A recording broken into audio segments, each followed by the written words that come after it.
Убиство се случило утрово во Скопско Волково.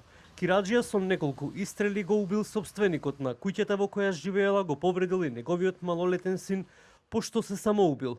На терен беа присутни полициски екипи кои вршеа увид на лице место.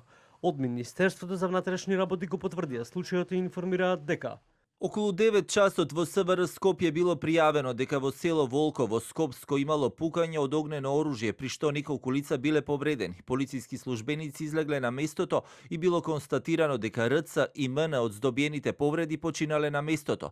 Лекар од итна медицинска помош констатирал смрт, со повреди се здобил и еден малолетник кој бил пренесен во комплексот клиники Мајка Тереза за укажување помош. Како можен сторител на настанот се посочува МН. од обвинителство велат дека на терен се екипи пошто ќе се произнесат со детали. Јавен обвинител, полициски и други увидни екипи вршат увид на лице место и ги преземаат сите действија за расчистување на настанот. Издадена е наредба за обдукција на телата на двајцата починати. Од лице место е подигнато оружјето кое ќе биде предмет на вештачење. Ќе се вршат балистички и други вештачења со цел да се утврдат сите околности на настанот.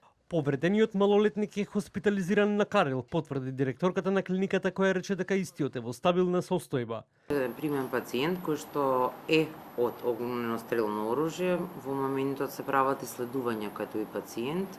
Генерална состојбата е релативно стабилна и пациентот ќе после испитувањата ќе продолжи лекување веројатно на клиниката за пластична хирургија. Случајот во полиција бил пријавен околу 9 часот утрово. За пукањето во Волково издадена е наредба за обдукција и од местото на настанот подигнато е оружје кое ќе биде предмет на вештачење.